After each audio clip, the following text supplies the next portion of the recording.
আসসালামু আলাইকুম। জসিন্তা জিনিয়া স্বাগত জানাচ্ছি এনটিভির দুপুরের খবরে। ক্রাউন সিমেন্ট শিরোনাম দেখছিলেন, এবার পুরো খবর।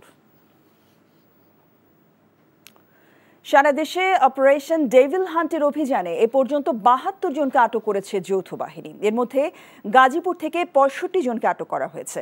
গাজীপুর মহানগরের সাবেক মন্ত্রী আকম মোজাম্মেল হকের বাড়িতে বৈষম্য বিরোধী ছাত্রদের উপর হামলার ঘটনায় অভিযান চালিয়ে ৬৫ জনকে আটক করেছে যৌথ বাহিনী। গাজীপুর, কালিয়াকৈর, কাপাসিয়া, শ্রীপুর, কালীগঞ্জ ও জয়দেবপুর থানা এলাকা থেকে ৪০ জনকে আটক করেছে পুলিশ, আর মেট্রোপলিটন এলাকা থেকে আটক করা হয় ২৫ জনকে। এর মধ্যে ১৬ জনকে গতকালই আটক করা হয়েছিল। এদিকে নোয়াখালী হাতিয়ায় যৌথ বাহিনী অভিযান চালিয়ে হাতিয়া উপজেলার চর ঈশ্বর ইউনিয়নের সাবেক চেয়ারম্যান আলাউদ্দিন আজাদ সহ ৭ জনকে আটক করা হয়। জব্দ করা হয় দেশীয় অস্ত্র। আটককৃতদের গ্রেফতার দেখিয়ে নোয়াখালী চিফ জুডিশিয়াল ম্যাজিস্ট্রেট আদালতে হাজির করার কথা রয়েছে। এছাড়া দেশের অন্যান্য জেলায়ও যৌথ বাহিনীর অভিযান চলছে।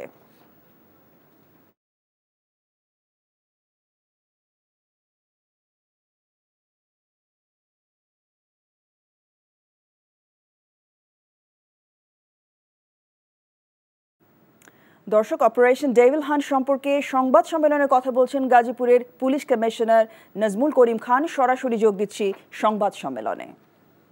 আমরা যৌথ বাহিনী অপারেশন চালিয়ে যাচ্ছি। আমরা আশা করছি গাজীপুরে তারা প্রচুর পরিমাণে অস্ত্র ঢুকিয়েছে, গাজীপুরকে অশান্ত করার চেষ্টা করছে। আপনারা দেখেছেন গত সন্ধ্যায় আমরা পুলিশ ছিলাম, কিছুক্ষণ আগে পুলিশ আমরা ওখান থেকে এসেছি, আমি নিজেও ওখান থেকে এসেছি, কথা বলে এসেছি। ছাত্র জনতা ছিল, কিছু দূরেই আর্মি ছিল, বিজিবি ছিল, তার মধ্যেই তারা একটি গুলি করে একজনকে আহত করেছে। তারা কতটা ডেসপারেট, তারা মানে অশান্ত করার জন্য সকল কিছু করছে। আমরা মনে করি তাদেরকে যে কোনোভাবে এই দুর্বৃত্তকারীদেরকে অবশ্যই নিয়ন্ত্রণ আনতে হবে। এই নিয়ন্ত্রণ আনার জন্য আমাদের এই দুর্বৃত্তকারীদেরকে অবশ্যই গ্রেপ্তারের আওতা নিয়ে আসতে হবে এবং জনগণের শান্তির জন্য যা যা করার আমরা অপারেশন ডেভিল হান্টের মাধ্যমে আমরা সব অপারেশনই করব এবং যারা এই জনগণকে অশান্ত করতে চায়, জনগণকে অস্বস্তি করতে চায়, জনগণকে ঘুমাতে দিতে চায় না, তাদেরকে সমীচীন জবাব আমরা দিতে চাই। আপনাদের মাধ্যমে সেই কথাটি আমরা জনগণকে আশ্বস্ত করতে চাই। আমরা জনগণের পাশে আছি এবং শান্তিপ্রিয় জনগণও আমাদের পাশে আছে। তারা কোনোভাবেই সেই ফেসিবাদের যে রাঙা চোখ, এটিকে কখনো বরদাস্ত করবে না, তাদেরকে দমন করবে ইনশাল্লাহ। মাননীয় কমিশনার, এই পর্যন্ত আপনারা কাদেরকে টার্গেট করে এই অভিযানটা পরিচালনা করছেন? তাদের রাজনৈতিক পরিচয় কি, কতজনকে গ্রেফতার করেছেন, এবং আপনি যে বলেন অস্ত্র উদ্ধারের বিষয়ে আপনাদের বিশেষ কোনো এই অভিযানের ভিতরে বিশেষ কোনো টিম আছে? যে আমরা তো কোনো রাজনৈতিক দলের বিরুদ্ধে যুদ্ধ কখনো ঘোষণা করি না। আমরা যেটি করি, আমরা যুদ্ধ ঘোষণা করি দুর্বৃত্তের বিরুদ্ধে, আমরা যুদ্ধ ঘোষণা করি সন্ত্রাসীর বিরুদ্ধে। আমরা যারা সন্ত্রাসীভাবে ডিক্লেয়ার দেয় জনগণকে ঘুমাতে দেবে না, ওরা যদি মরতে পারে আমরা কেন মরতে পারবো না, তারা যখন হুমকি দেয়, তারা মৃত্যুর হুমকি দেয়, জনগণকে না ঘুমানোর হুমকি দেয়, আমরা তাদের বিরুদ্ধেই আমরা অভিযান চালাতে চাই। আমরা কোনো দলের বিরুদ্ধে অভিযান চালাতে চাই না। আমরা যারা জনগণকে অশান্ত করতে চায়, দেশের পরিস্থিতিকে অশান্ত করতে চায়, তাদেরকে অ্যারেস্ট করতে চাই। দর্শক, এতক্ষণ আমরা শুনছিলাম গাজীপুরের পুলিশ কমিশনারের বক্তব্য। দেশকে অস্থিতিশীলকারী শয়তানদের নির্মূল করা পর্যন্ত যৌথ বাহিনীর অভিযান চলবে বলে জানিয়েছেন স্বরাষ্ট্র উপদেষ্টা লেফটেন্যান্ট জেনারেল অবসরপ্রাপ্ত জাহাঙ্গীর আলম চৌধুরী। রাজধানী খামারবাড়িতে নবনির্মিত মৃত্তিকা ভবন পরিদর্শন শেষে একথা জানান স্বরাষ্ট্র ও কৃষি উপদেষ্টা। অপারেশন ডেভিল হান্ট থেকে কোনো সন্ত্রাসী ছাড় পাবে না বলেও হুঁশিয়ারি দেন তিনি। নাজিবুর রহমানের রিপোর্ট। গাজীপুরের ছাত্র জনতার উপর সন্ত্রাসীদের হামলার ঘটনার পরই গাজীপুর সহ সারা দেশে শুরু হয় অপারেশন ডেভিল হান্ট। জড়িতদের গ্রেফতার করতে পুলিশ, র্যাব ও সেনাবাহিনীর সমন্বয়ে চলে ব্যাপক তৎপরতা। রাজধানীর ফার্মগেট এলাকায় একটি অনুষ্ঠান শেষে গাজীপুর সহ সারা দেশের অভিযান নিয়ে কথা বলেন স্বরাষ্ট্র উপদেষ্টা। ছাত্র জনতার উপর সশস্ত্র হামলায় জড়িতদের সর্বোচ্চ বিচার করা হবে বলে জানান তিনি। গাজীপুরে যারা এই ঘটনা ঘটাইছে তাদের অনেককেই আমাদের আইনের আওতায় নিয়ে আসা হয়েছে, অনেকে আইনের আওতায় নিয়ে আসা হয়েছে এবং যাদের আইনের আওতায় আনা হয় নাই তাদেরও খুব তাড়াতাড়ি আইনের আওতায় নিয়ে আসা হবে এবং তাদের যেন সর্বোচ্চ শাস্তি হয় এই ব্যবস্থা করা হবে।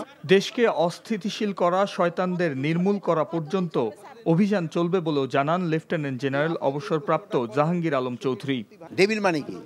শয়তানের তো টার্গেট এটাই, যারা দেশকে অস্থিতিশীল করার চেষ্টা করে, এই ক্ষেত্রে যারা আইন অমান্য করে, দুষ্কৃতিকারী এবং সন্ত্রাসী, তারা এইটার টার্গেট।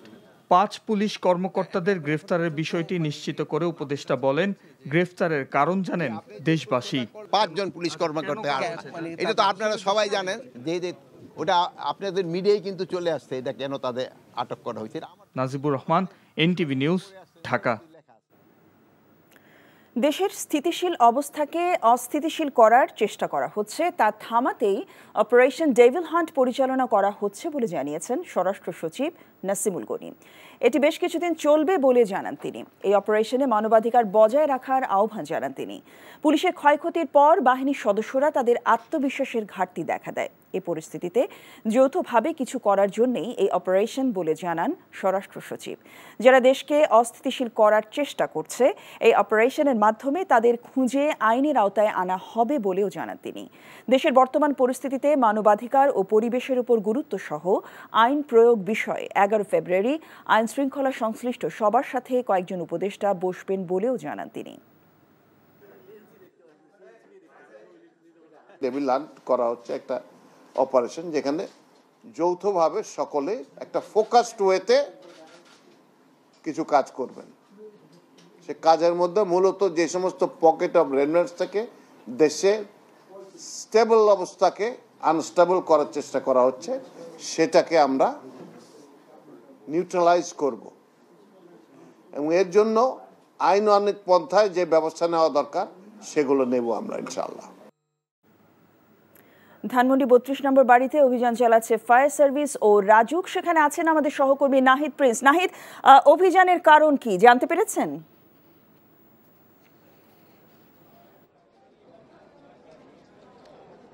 অভিযানের কারণ বলতে ফায়ার সার্ভিস যেটি জানিয়েছে, তারা মূলত শেষ কাজ সম্পন্ন করার জন্যই মূলত এসেছেন। তারা যেটি জানতে পেরেছেন যে এখানে পানি জমে আছে, সেই পানির নিষ্কাশনের জন্যই তারা মূলত সেই ধানমন্ডি 32 নম্বরে তারা আসেন এবং সেই 12টা নাগাদ এসে তারা আধা ঘন্টা আগে তারা এখান থেকে চলে যান। তারা 3টি ইউনিট ফায়ার সার্ভিসের কাজ করে সেখানে এবং 4টি সেচ পাম্প দিয়ে তারা মূলত সে পানি উত্তোলন করেন এবং মূলত সেই বেসমেন্টের নিচেই মূলত পানির যে অবস্থান সেটি তারা মূলত পরিষ্কার পরিচ্ছন্নের জন্যই মূলত এখানে আসেন। তারা যেটি বলছিলেন, তারা বলছেন যে এখানে বৃষ্টির পানিও সেটি হতে পারে, সেটি পানি বেশি দিন আগের না, তারা যেটি বলছিলেন। তো আমরা দেখতে পাচ্ছি যে পানি কিন্তু এখনও অনেকটাই রয়েছে, তবে আরও পরিপূর্ণ ছিল। যে 3-4 দিন ধরে যে সেই মানুষের যে দাবি রয়েছিল যে এখানে যে আরও পানি রয়েছে এবং সেই আয়নাঘরের কথা কিন্তু এখানে উঠে এসেছিল, সব কিছু মিলিয়ে কিন্তু ফায়ার সার্ভিস এই বিষয়টিকে লক্ষ্য করেই আজকে মূলত সকালে তারা আসেন এবং তারা সেই পানি পরিষ্কারের কাজ করেন। এবং এখানে কিন্তু এখনও উৎসুক জনতা রয়েছে, মানুষ এখনও আসছেন বিভিন্ন দূর দূরান্ত থেকে, মানুষ এই বিষয়টিকে দেখার জন্য এখানে এসেছেন। যেটি 3 দিন ধরেই মূলত সারা দেশেই যখন এটি নিয়ে আলোচনা হয় তখনই কিন্তু মানুষ এটির উপরে আগ্রহ দেখায় এবং সেটি যখন প্রশাসন এটিকে কঠোরভাবেই তারা নেয় যে এখানে কিছু থাকতে পারে, তো সব কিছু মিলিয়ে এই কারণেই ফায়ার সার্ভিস মূলত আজকে আসে এবং তারা তাদের কার্যক্রম চালায়। তারা বলছেন যে এখানে 2.5 লাখের মতো পানি জমেছিল, সেই পানিটাই মূলত তারা 4টি সেচ পাম্প দিয়ে মূলত তারা পরিষ্কার করে। এটি একটি বেসমেন্ট, যে জাদুঘরটি রয়েছিল জাদুঘরের ঠিক পাশের একটি নির্মাণাধীন ভবন, সেটি নতুন ভবনই বলা যায়। সেই ভবনের যে লিফটের কাজ চলছিল, সেই লিফটের কাজের নিচেই কিন্তু মূলত সেই পানিগুলো জমে আছে। আমি দেখাচ্ছি যে পুরো ভবনই কিন্তু বেসমেন্ট, যে গাড়িগুলির পার্কিং করা থাকে সেই পার্কিং ভবনই কিন্তু এটি। যে মানুষের যে আকাঙ্ক্ষা ছিল এখানে, যে মানুষের যে একটি যে দাবি ছিল যে এখানে আয়নাঘরের সন্ধান মিলেছে বা রয়েছে, সব কিছু মিলিয়ে কিন্তু যে প্রশাসন রয়েছে সেই প্রশাসন, অন্তর্বর্তী প্রশাসন কিন্তু এটি খুব কঠোরভাবে নেয় যে এখানে কিছু থাকতে পারে। তো সব কিছু মিলিয়ে এখন এখানে কিন্তু উৎসুক জনতা রয়েছে। ফায়ার সার্ভিস চলে গেছে কিছুক্ষণ আগে সে পানি সরিয়ে। তো এই ছিল আমার কাছে ধানমন্ডি 32 থেকে সর্বশেষ। দর্শক, ধানমন্ডি ৩২ নম্বর থেকে জানছিলাম ফায়ার সার্ভিস ও রাজুকের অভিযানের খবর। প্রধান নির্বাচন কমিশনার এএমএম নাসির উদ্দিন বলেছেন, নির্বাচন কমিশন কোনো রাজনৈতিক দলের পক্ষে বা বিপক্ষে দাঁড়াতে চায় না। সকালে সাংবাদিকদের প্রশ্নের জবাবে এ কথা বলেন তিনি। সিইসি বলেন, নিরপেক্ষ ভূমিকা নিয়ে কাজ করে যেতে চান তিনি। রাজনৈতিক নিয়ন্ত্রণ কমিশনের উপরে বন্ধ করা না গেলে আবারও সেই আগের মতোই নির্বাচন হবে বলেও মনে করেন সিইসি। সবগুলো সাংবিধানিক প্রতিষ্ঠান পচে গেছে মন্তব্য করে, যতক্ষণ না সাংবিধানিক প্রতিষ্ঠানের উপর রাজনৈতিক নিয়ন্ত্রণ বন্ধ না হয় ততক্ষণ নিরপেক্ষ ভূমিকা আশা করা ঠিক হবে না। সবার সহযোগিতা পেলে নির্ধারিত সময় অনুযায়ী জাতিকে দেয়া ওয়াদা পালন করা হবে বলেও জানান তিনি। যৌক্তিকভাবে নির্বাচন কমিশনের সমালোচনা করার আহ্বান জানান তিনি। যারা সাংবাদিক ভাইরা আছেন, ভাই বোনেরা আছেন, রাজনীতির কাছে ইলেকশন কমিশনকে সঁপে দেওয়া, এইটাই হচ্ছে সবচেয়ে বড় কারণ। সুতরাং এইটা যদি বন্ধ করা না যায়, যে রাজনীতিবিদদের influence on the election commission যদি বন্ধ করা না যায়, তাহলে দেখবেন যে আমি মনে করি যে এই আবার সেই পুরানো জিনিস রিপিট হবে। এটার থেকে আমাদেরকে বেরিয়ে আসতে হবে, যে কোনোভাবে বেরিয়ে আসতে হবে, নাইলে কিন্তু ইলেকশন কমিশন তার দায়িত্ব সঠিকভাবে পালন করতে পারবে না। অবিলম্বে 10ম গ্রেডে শূন্য পদে নিয়োগ সহ 4 দফা দাবিতে শাহবাগের সড়কে অবস্থান নিয়েছেন মেডিকেল অ্যাসিস্ট্যান্ট ট্রেনিং স্কুল ম্যাটসের শিক্ষার্থীরা। সকাল 11টার পর তারা ঢাকার জাতীয় জাদুঘরের সামনে সড়কে অবস্থান নেন। তাতে ঢাকা বিশ্ববিদ্যালয় থেকে বের হওয়ার রাস্তাটি বন্ধ হয়ে যায়। মূল দাবির পাশাপাশি সরকারি বেসরকারি পর্যায়ে নতুন পদ তৈরি, কারিকুলাম সংশোধন ও ভাতা সহ 1 বছরের internship, education board of Bangladesh নামে বোর্ড গঠন এবং আন্তর্জাতিক মানদণ্ড এবং বিএমএনডিসি স্বীকৃত ক্লিনিক্যাল বিষয়ে উচ্চতর শিক্ষার সুযোগের দাবিতে দীর্ঘদিন ধরে আন্দোলন করে আসছেন ম্যাথস শিক্ষার্থীরা। তাতে ঢাকা বিশ্ববিদ্যালয় থেকে বের হওয়ার রাস্তাটি বন্ধ হয়ে যায়। সেখান থেকে তারা লং মার্চ করে স্বাস্থ্য মন্ত্রণালয়ের দিকে যাবেন বলে জানিয়েছেন আন্দোলনকারীরা। শাহবাগের বিক্ষোভের আরও খবর জানাতে সেখানে আছেন আমাদের সহকর্মী মিসবাহ হাসান। মিসবাহ, অবরোধে মানুষের জীবন অতিষ্ঠ হয়ে গেছে, তো শাহবাগের এই বিক্ষোভ কতক্ষণ চলবে, কি তথ্য আছে আপনার কাছে?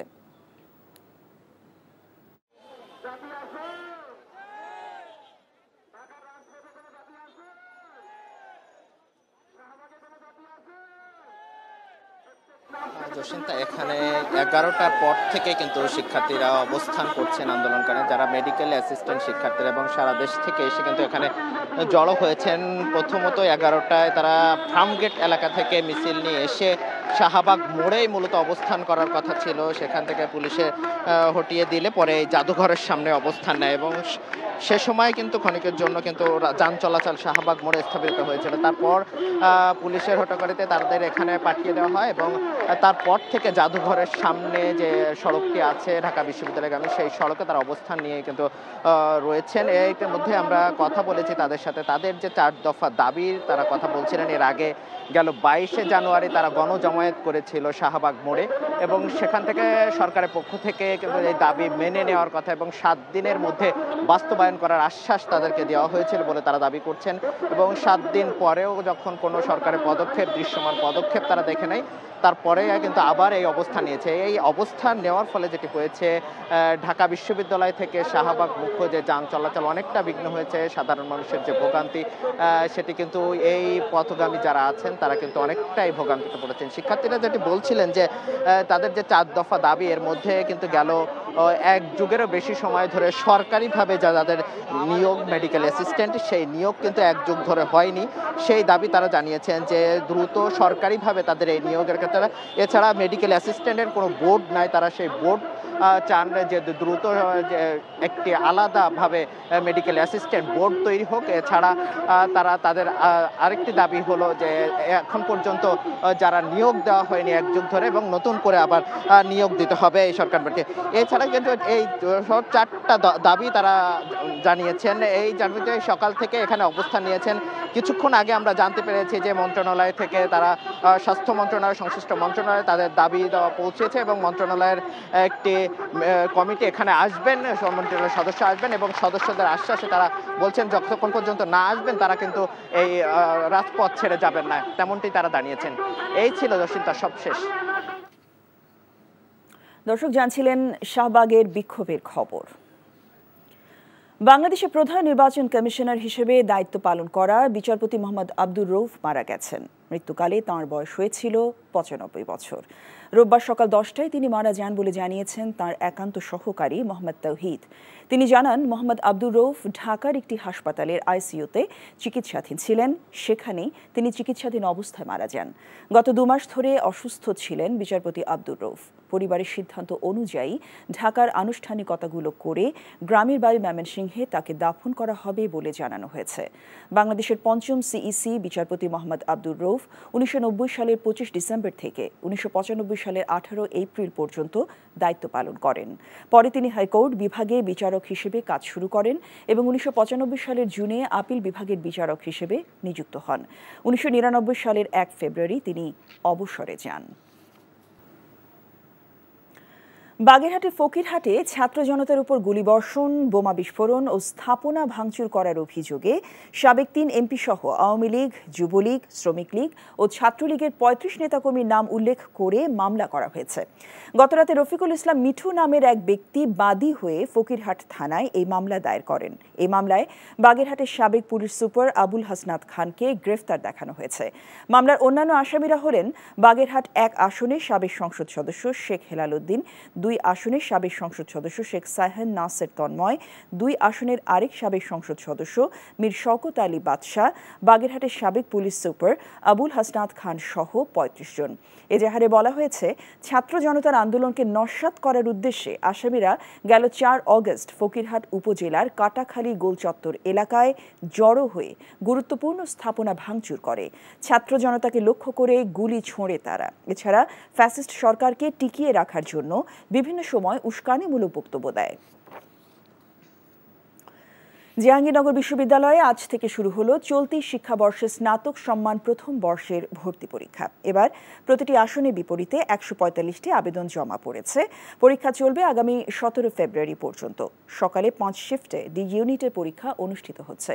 বিশ্ববিদ্যালয়ের ডেপুটি রেজিস্ট্রার ও কেন্দ্রীয় ভর্তি পরীক্ষা কমিটির সদস্য সচিব সৈয়দ মোহাম্মদ আলী জানান, এবার আবেদন জমা পড়েছে ২,৬২,৪৫০টি। ভর্তি হওয়ার সুযোগ পাবেন ১,৮১৪ জন। বিশ্ববিদ্যালয় ভর্তি পরীক্ষার কারণে শিক্ষার্থী এবং তাদের অভিভাবকদের বাড়তি চাপে ইতোমধ্যে ঢাকা মহাসড়কে তীব্র যানজটের সৃষ্টি হয়েছে।